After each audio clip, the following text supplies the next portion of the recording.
నమస్తే అండి, welcome to my channel Lakshmi Ramana recipes. ఈరోజు మనం మంచి రుచికరమైన ఒక స్నాక్ రెసిపీని ప్రిపేర్ చేసేసుకుందామండి. పప్పు చెక్కలండి. ఈ పప్పు చెక్కలను కూడా మనం చాలా డిఫరెంట్ స్టైల్లో చేస్తూ ఉంటాం, కానీ నేను ఈరోజు ఎలా చేశానో చూడండి. ఎంత కలర్ఫుల్గా ఉన్నాయో, టేస్ట్ కూడా చాలా బాగుంటాయి. కరకరలాడుతూ వీటిని మనం ఒక 1 month కూడా స్టోర్ చేసుకోవచ్చు. కాబట్టి మనం ఎలా తయారు చేసుకోవాలో కావలసిన పదార్థాలు, తయారీ విధానం ఒకసారి చూద్దామండి. ఇక్కడ నేను 1 kg పొడి బియ్యం పిండి తీసుకున్నానండి. మామూలుగా మీరు సూపర్ మార్కెట్లో దొరికే బియ్య పిండినైనా వాడుకోవచ్చు. నేనైతే ఇక్కడ రేషన్ బియ్యంని డైరెక్ట్గా బియ్యం తీసేసుకొని ఇలా పొడి చేసి పెట్టుకుంటానండి. అది 1 kg తీసుకున్నాను. ఈ విధంగా ఒక మిక్సింగ్ బౌల్లోకి తీసుకోవాలి. ఇప్పుడు ముందుగా ఒక మిక్సీ జార్ తీసుకొని ఒక 4 పచ్చిమిరపకాయని ఇలా ముక్కలుగా తుంచి వేసుకోవాలి. అలాగే ఒక 50 గ్రాముల అల్లం తీసుకొని పైన చెక్క తీసేసుకొని ఇలా ముక్కలుగా కట్ చేసి వేసుకోవాలి. ఇప్పుడు మనం దీన్ని మరీ మెత్తగా కాకుండా కచ్చాపచ్చాగా గ్రైండ్ చేసుకోవాలి. చూడండి, ఇలా మనం మిక్సీ పట్టేసుకుంటే సరిపోతుంది. చూడండి, మరీ మెత్తగా వేయకూడదు. ఇక్కడ నేను 1 గంట ముందు ఒక 4 టేబుల్ స్పూన్ల పచ్చిశనగపప్పుని ఒకసారి కడిగేసి కొంచెం నీళ్లు వేసి నానబెట్టి పెట్టేశానండి. ఆ నీళ్లు వంపేశాను. ఇప్పుడు ఈ పచ్చిశనగపప్పుని ఇందులో వేసుకుందాము. మీరు కావాలంటే పెసరపప్పును కూడా ఇదే విధంగా నానబెట్టి వేసుకోవచ్చు. అలాగే 1 గంట ముందు సగ్గు బియ్యం అండి. ఇవి చూడండి కొంచెం పెద్దగా ఉన్నాయి. ఆ సగ్గు బియ్యం కూడా ఒకసారి కడిగేసేసుకొని నీళ్ళల్లో నానబెట్టి వేసేసుకోవాలి. ఇది ఒక 3 టేబుల్ స్పూన్ల సగ్గు బియ్యం తీసుకున్నాను. అది కూడా ఇందులో వేసేసుకుందాము. ఇప్పుడు ఈ మిక్సీ పట్టుకున్న ఈ పచ్చిమిర్చి అల్లం పేస్ట్ కూడా ఇందులో వేసేసుకుందాము. తర్వాత ఇవి చిల్లీ ఫ్లేక్స్ అండి. మిరపకాయల్ని ఇలా కొంచెం కచ్చా పచ్చగా గ్రైండ్ చేసుకోవాలి. అవి 1 టేబుల్ స్పూన్ వేసుకుందాము. బాగుంటుంది వేసుకుంటే. 1 టేబుల్ స్పూన్ జీలకర్ర, 1/2 టీ స్పూన్ పసుపు పొడి. మనం కొద్దిగా వేసుకుంటే కలర్ కాంబినేషన్ అనేది బాగుంటుంది. అలాగే ఒక గుప్పెడు కరివేపాకుని ఇలా సన్నగా తరిగి వేసేసుకోవాలి. ఇప్పుడు రుచికి సరిపడా సాల్ట్ వేసుకోవాలి. ఈ పిండినంతా కూడా ఇలా బాగా కలిపేసేసుకోవాలి. సగ్గు బియ్యం నానాలండి, లేకపోతే మనం ఆయిల్లో వేసినప్పుడు అవి మనకు పేలడానికి ఆస్కారం ఉంటుంది. కాబట్టి బాగా నానబెట్టాలి. ఇప్పుడు ఇందులోకి ఒక 3 టేబుల్ స్పూన్ల వేడి నూనెని వేయాలి. అలాగే ఒక గిన్నె పెట్టేసుకొని మనకు సరిపడా ఆ పిండి కలుపుకోవడానికి నీళ్లు వేసేసుకొని కొంచెం వేడి చేసుకోవాలి. చూడండి, నీళ్ళు అనేది ఈ విధంగా మనకు వేడెక్కితే సరిపోతుంది. ఇప్పుడు మనం నూనె వేసాం కదా, మళ్ళీ ఒకసారి కలిపేసుకుందాము.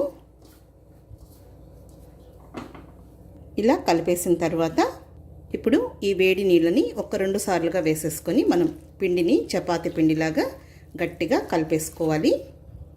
కొంచెం వేడి ఉంటుంది కాబట్టి ఈ విధంగా స్పూన్తో కలిపేసుకుందాము. ముందుగా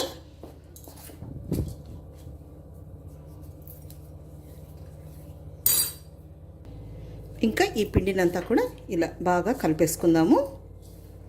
ఇలా కలిపేటప్పుడే ఇలా కొంచెం చేతితో ఇలా కలిపేసుకోవాలి. చాలా బాగుంటాయండి. మనం ఈ పప్పు చెక్కలను కూడా చాలా డిఫరెంట్ స్టైల్లో చేసుకోవచ్చు.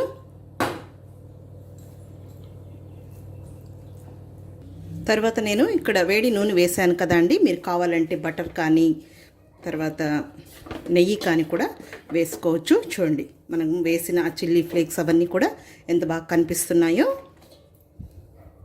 చూడండి, ఇప్పుడు పిండి అనేది ఈ విధంగా రెడీ అయిపోయింది. ఇప్పుడు కొద్దిగా చేతికి నూనెని అంటేసుకొని పైన ఇలా పూసేసుకోవాలి. పిండి అనేది తడి ఆరిపోకుండా. ఇంకా మనం ఈ పిండిని మనకు ఏ సైజులో చెక్కలు కావాలనో చూడండి, ఈ సైజులో తీసుకుంటున్నాను. మీకు ఏ సైజులో కావాలనో ఆ సైజులో ఈ పిండిని ఈ విధంగా రౌండ్గా బాల్స్ లాగా చేసి పెట్టేసుకోవాలి.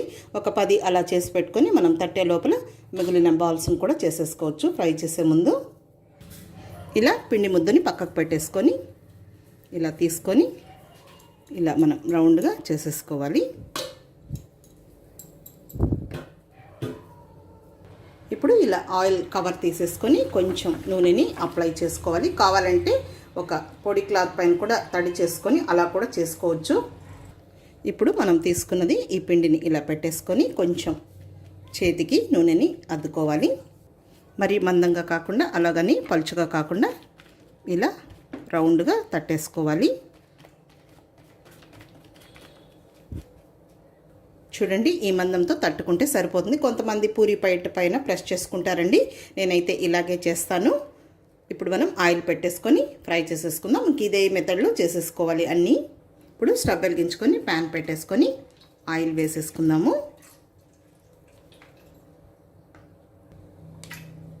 వేడెక్కిందండి. ఇప్పుడు చూడండి, ఈ విధంగా తీసేసుకొని ఆయిల్లో ఫ్రై చేసేసుకోవాలి. ఇప్పుడు ఒక్కొక్కటే వేసేసుకుందాము.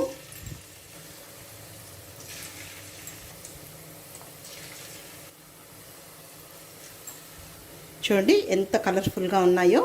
ఇప్పుడు హై ఫ్లేమ్కి మీడియం ఫ్లేమ్కి అడ్జస్ట్ చేసుకుంటూ ఇలా ఇంకొక సైడ్కి తిప్పుకుంటూ మంచి కలర్ వచ్చే వరకు ఫ్రై చేసేసుకోవాలి. చూడండి, ఆ సగ్గు బియ్యం కూడా మనకు ఎంత బాగా ఇలా పూలగా ఉన్నాయో ఫ్రై అవుతూ ఉంటే. అండి బాగా మనకు మంచి కలర్ వచ్చాయి. బాగా కరకరలాడుతూ ఉన్నాయి. ఆ పైన వేసిన ఆ పచ్చిశనగపప్పు అవన్నీ కూడా బాగా ఫ్రై అయ్యాయి. ఇప్పుడు తీసేసుకొని ఒక ప్లేట్లోకి వేసేసుకోవాలి. చూడండి, ఈ కలర్ వస్తే సరిపోతుంది. మళ్ళీ వేడికి కూడా మళ్ళీ కలర్ వస్తాయి. ఇప్పుడు ఇలా ఒక ప్లేట్లోకి వేసేసుకుందాము. అంతే అండి. ఇదే విధంగా మిగిలిన పిండంతా కూడా చేసేసుకోవాలి. అంతే అండి. చూసారు కదా ఎంత కలర్ఫుల్గా ఉన్నాయో. చూడండి, మనం వేసినవన్నీ కూడా పైన కనిపిస్తూ కరకరలాడుతూ చాలా బాగున్నాయి. ఈ విధంగా మనం చేసినవన్నీ కూడా అన్నీ ఒకే ప్లేట్లో వేయకుండా ఒక 2 ప్లేట్లలో కొంచెం విడివిడిగా వేసుకున్నామంటే మనకు మెత్తగా లేకుండా బాగా కరకరలాడుతూ ఉంటాయి. ఇలా నేను చేసినవన్నీ కూడా ఈ విధంగా మరి ఇంకొక పెద్ద ప్లేట్లో వేసి పెట్టేశానండి. చూడండి ఎంత కరకరలాడుతూ బాగున్నాయి. ఇప్పుడు అవి కూడా ఇందులో వేసేసుకుందాము.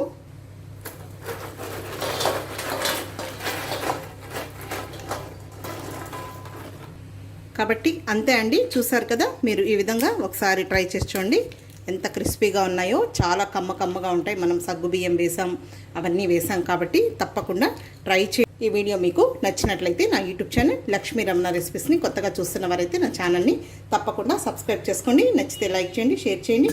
ఇంకొక మంచి వంటతో మళ్ళీ కలుద్దాం. నమస్తే అండి.